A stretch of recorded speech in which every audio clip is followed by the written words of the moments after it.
Hello, this is Dr. D, and today we are going to talk about thyroid gland, which you should know by now is a type of or very important endocrine gland.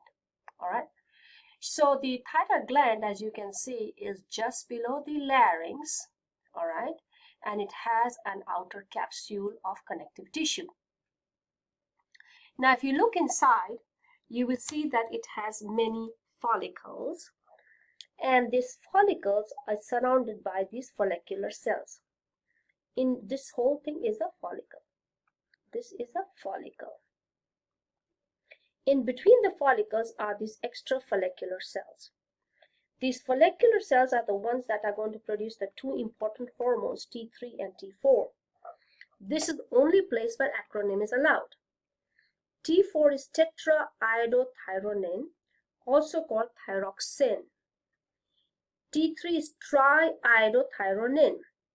Obviously, you're seeing that iodo stands for iodine, is going to play an important role. The interior follicle is filled up with what? Colloid. Alright, so here, which is in this lumen means hole, here you're going to fill up with the colloid, and this colloid is the storage location for T4 and T3. The extrafollicular cells produce a third hormone, which is the calcitonin. So thyroid gland produces three hormones. And obviously, it is very richly permeated by blood vessels because blood is going to be carrying these three hormones to the target tissues. All right. Here is the thyroid histology. So as we can see, here is the follicle. This is a follicle. This whole thing is a follicle. And the follicles are going to lined by the follicular cells. Don't forget, follicular cells produce what? T3 and T4. Extrafollicular cells produce calcitonin. And as you can see, this colloid histology is going to be important. We'll cover this in the lab slides. But always remember, when you're studying for lab, you're studying for lecture also, and vice versa. Structure. Now, they're small molecules, but notice that they are going to be hydrophobic like steroid hormones. Are they steroid hormones? Answer is no. All right. They're derived from a small amino acid, but they are going to be not soluble in water. All right. They contain iodine, and of course we know they're produced by who? By the follicular cells. That also we know. What are the action? The function is going to be important.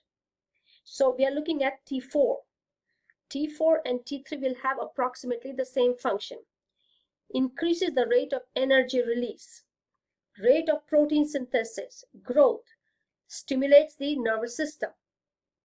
These are going to be important when we'll talk about diseases, all right, whether it's hyposecretion or hypersecretion. Basically, T3 and T4 are increased metabolism and therefore BMR. T3 is same as T4, but it is just more potent. Calcitonin, on the other hand, will stimulate osteoblasts. Where did you come across osteoblasts? You came across this in your 201.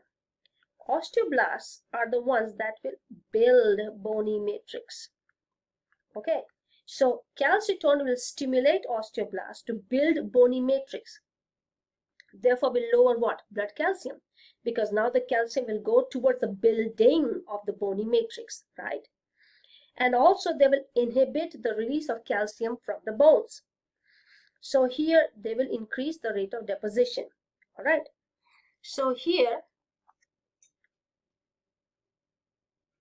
let's look at control. This is going to be very, very, very important. Now here is your peripheral, means this is your thyroid. All right. In this case. Now, the hypothalamus produces a hormone called TRH. You have to know the full form. Acronyms are not going to be allowed. Thyrotropin releasing hormone. The thyrotropin releasing hormone acts or stimulates the anterior pituitary to produce a second hormone. What's the second hormone? This is the thyroid stimulating hormone. The thyroid stimulating hormone is transported via the blood to the thyroid gland, and will stimulate the secretion of the thyroid hormones. So therefore, if T3, T4 is low, what do you think is going to happen? The only way the body knows is it will stimulate the thyroid. And how does it stimulate the thyroid? By increasing TRH and TSH. All right. But if T3, T4 is high as it accumulates, remember we talked about something in the last presentation, negative feedback. Remind yourself what negative feedback is. Negative feedback is if there is product accumulation, it will inhibit the process. It will inhibit, slow down the biochemical process. It will slow down or stop the stimulus. Okay, so here if T3, T4 accumulates, if it's high, it itself will have a negative feedback, inhibit what? The anterior pituitary from producing TSH and the hypothalamus from producing the TRH. This, my dear students, is negative feedback loop. Have to know this both for lab and lecture exam. All right. Okay. So what are the disorders? So one is hypothyroidism. Hypothyroidism, if you have a low T3, T4 production, you are going, especially in children, then the children end up, you see what is called a cretinism. You know how siblings say you're an idiot? Well, idiot is a bad word. Why? Because it means cretinism. Cretinism means there's low T3, T4, so they'll be short and stocky. Go back and think about the function of T3, T4. T3, T4 stimulates what? Metabolism. Plus, thyroid produces what? Calcitonin. So if you have low thyroid functions, remember, will there be bone growth? Will there be growth? Will there be development? Answer is no. Mentally slow. Again, nerve stimulation is increased by T3, T4. And lethargy means because there's low BMR. There's little bit or no energy. They're not lazy. They have a disease, all right? These kids, poor thing. Myxedema is seen in adults. So here the symptoms in adults, if you get a hypothyroidism in adults, myxedema, low BMR, always feeling chilled, low energy, constipated, puffy eyes, edema, lethargy, mental sluggishness. But one interesting thing is you see goiter. And often goiter results because of a lack of iodine. Why? Go back here and see this. All right. So what is the slide that we see? That here the follicular cells are binding to what? They are binding iodine, okay, iodine to thyronin and producing what? They are producing, thyronin, and they are producing T3, T4. Now what are we saying? There's low iodine. There's only this part, the thyronin part. So what happens is that the only way the body knows this low T3, T4, the only way the body knows is it's going to step up on the TRH and TSH.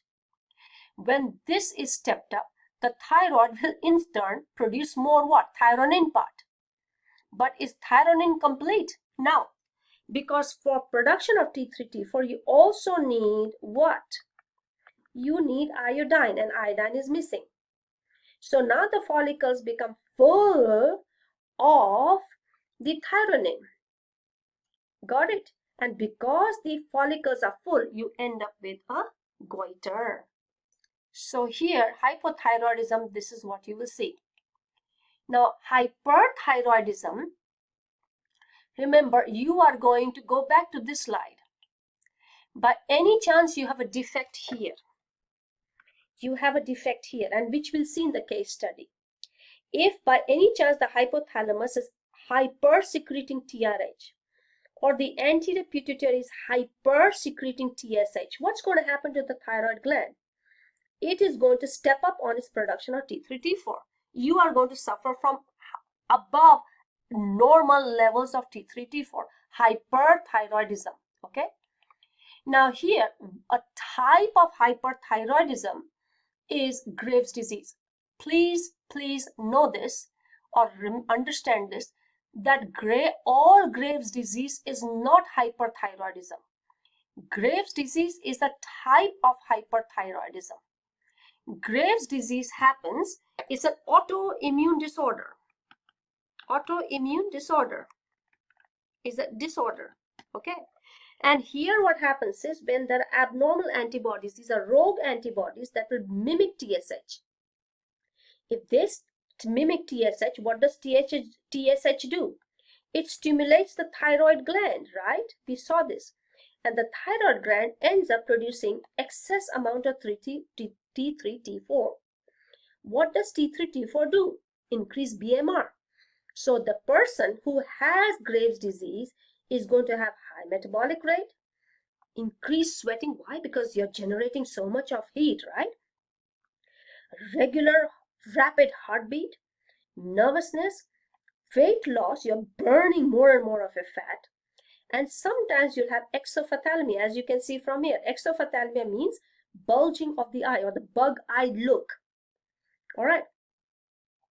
But most important of all, remember that Graves' disease, all Graves' disease is not hyperthyroidism. Here's an analogy. All Bio 202 students at Calhoun are Calhoun students, yeah? You understand that. But are all Calhoun students Bio 202 students? Answer is no. Yes? Just like that, all Graves' disease are a type of hyperthyroidism. But all hyperthyroidism is not Graves' disease. Graves' disease will only happen if there's an autoimmune disorder. And the only way of detecting it is through what? Through a blood test. Got it? If you do a blood test and you have abnormal level of antibodies, then you know that you have Graves' disease. Otherwise, you can also do what? You can also do an ultrasound and see if there is a what? A tumor. A proliferative tumor, that means increase in size of abnormal increase in size of the anterior pituitary, or abnormal increase of, or a tumor here in the hypothalamus. Either case, if you have a proliferative tumor, you will have excess TRH or excess TSH. Either case, you will have hyperthyroidism. But in that case, it is not, I repeat, not Graves' disease. Graves' disease is only a type of autoimmune disorder. All right. One thing that you may also see with hyperthyroidism, you'll almost always see a goiter. You can see a goiter here. Why? Because you are producing excess amount of what? T3, T4. Okay. All right. So I think with this, we come to the end of our presentation. I thank you for listening to me. If there are questions or concerns, please stop by my office or please ask me. And you have a great day. Thank you.